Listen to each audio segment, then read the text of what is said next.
Selamat datang. Mari kita bahas soal nomor 16 tentang garis sejajar dan garis transversal. Perhatikan soal berikut. Desain rangka atap gedung sekolah menggunakan susunan batang baja yang saling berpotongan. Pola rangka ini dapat dimodelkan dengan beberapa garis sejajar dan garis potong. Diketahui, garis M1 sejajar dengan garis M3 dan garis M2 sejajar dengan garis M4.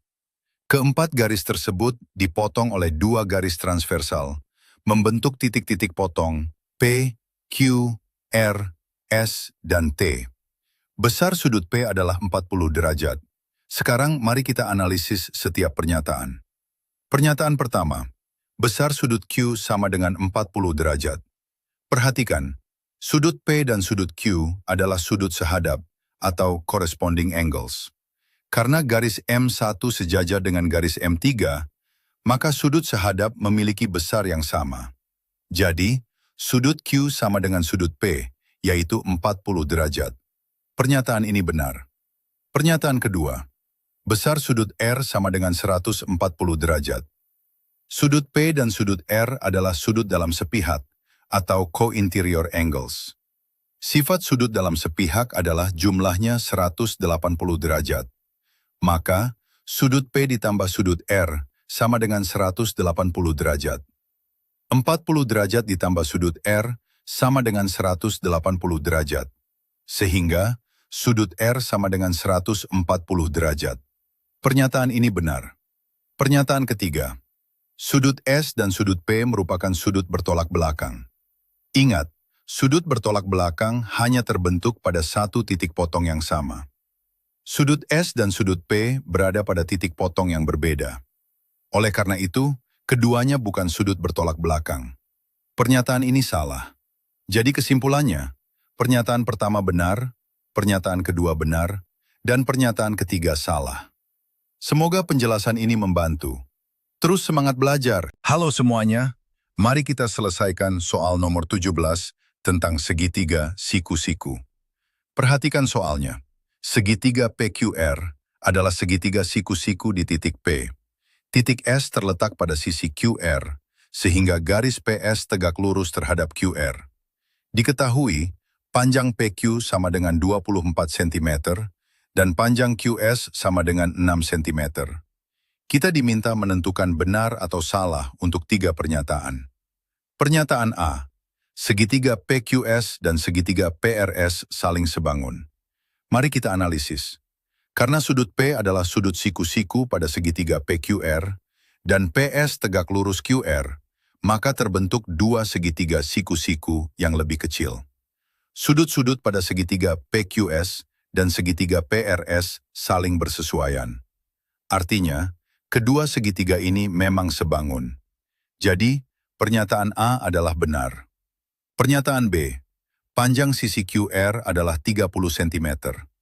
Kita gunakan sifat segitiga siku-siku. Rumusnya, PQ kuadrat sama dengan QS dikali QR.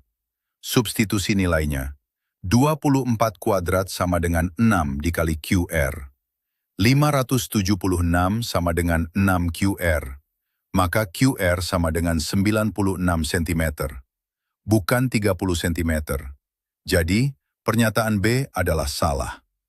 Pernyataan C, panjang sisi PR adalah 18 cm. Kita hitung menggunakan teorema Pythagoras.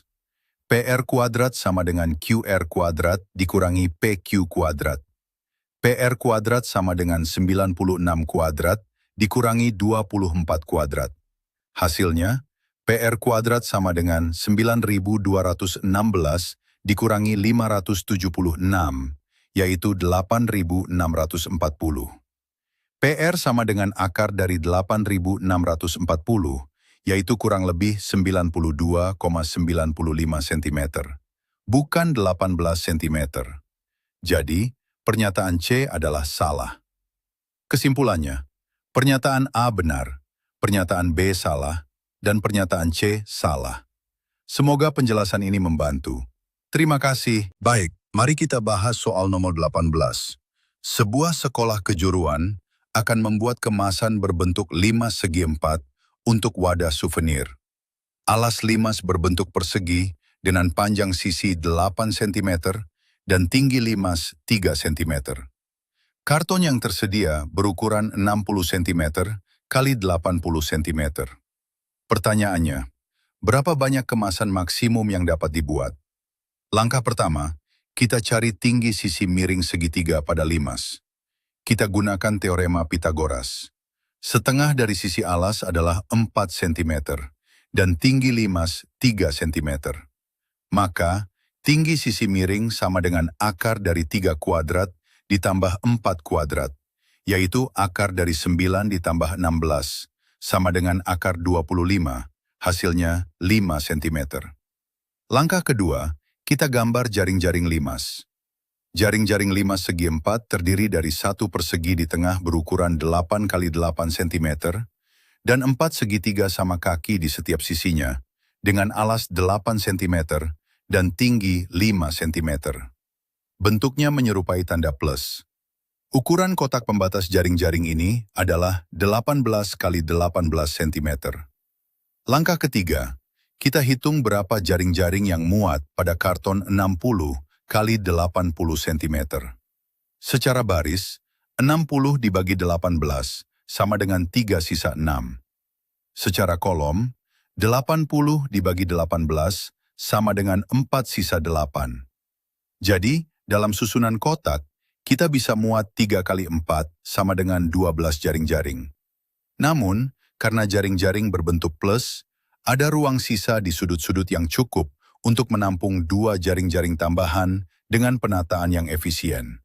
Sehingga, total kemasan maksimum adalah 14. Jadi, jawaban yang benar adalah D, 14 kemasan. Perhatikan soal berikut. Sebuah drone pengantar paket berada pada bidang koordinat. Drone mula-mula berada di titik P3,6.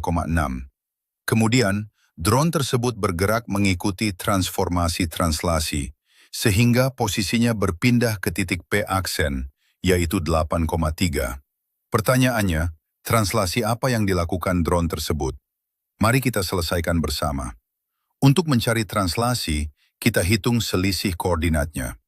Nilai A sama dengan X aksen dikurangi X, yaitu 8 dikurangi 3, hasilnya 5. Lalu nilai B sama dengan Y aksen dikurangi Y, yaitu 3 dikurangi 6, hasilnya negatif 3. Maka, translasi yang dilakukan drone adalah T5, negatif 3. Artinya, drone bergerak 5 satuan ke kanan dan 3 satuan ke bawah. Jadi, jawaban yang benar adalah A, T5, negatif 3. Soal nomor 20. Perhatikan koordinat segitiga PQR berikut. Titik P di 12, titik Q di 52, dan titik R di 36. Segitiga tersebut ditransformasikan menjadi segitiga P aksen, Q aksen, R aksen dengan koordinat. P aksen di negatif 21, Q aksen di negatif 25, dan R aksen di negatif 63. Transformasi tunggal yang paling tepat untuk mengubah segitiga PQR menjadi segitiga P aksen, Q aksen, R aksen adalah? Mari kita selesaikan bersama. Pertama, kita periksa satu persatu pilihan yang ada. Pilihan A, translasi, negatif 3, negatif 1. Jika kita translasikan titik P, 12, dengan negatif 3, negatif 1, hasilnya adalah negatif 21. Ini cocok untuk titik P. Tapi mari kita cek titik Q. Q, 52, ditranslasi menjadi 21. Sedangkan Q aksen seharusnya negatif 25. Tidak cocok. Jadi pilihan A salah.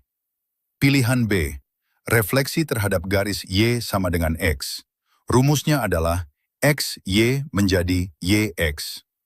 P12 menjadi 21. Tapi P aksen seharusnya negatif 21. Tidak cocok. Pilihan B juga salah. Pilihan C, rotasi 90 derajat searah jarum jam terhadap titik asal. Rumusnya, X, Y menjadi Y negatif X. P12 menjadi 2 negatif 1. Tapi P aksen adalah negatif 21. Tidak cocok. Pilihan C salah. Sekarang pilihan D, rotasi 90 derajat berlawanan arah jarum jam terhadap titik asal. Rumusnya, X, Y menjadi negatif Y, X. Mari kita cek. P12 menjadi negatif 21. Cocok. Q52 menjadi negatif 25. Cocok. R36 menjadi negatif 63. Cocok sempurna. Jadi jawabannya adalah D. Rotasi 90 derajat berlawanan arah jarum jam dengan pusat di titik asal. Yeah!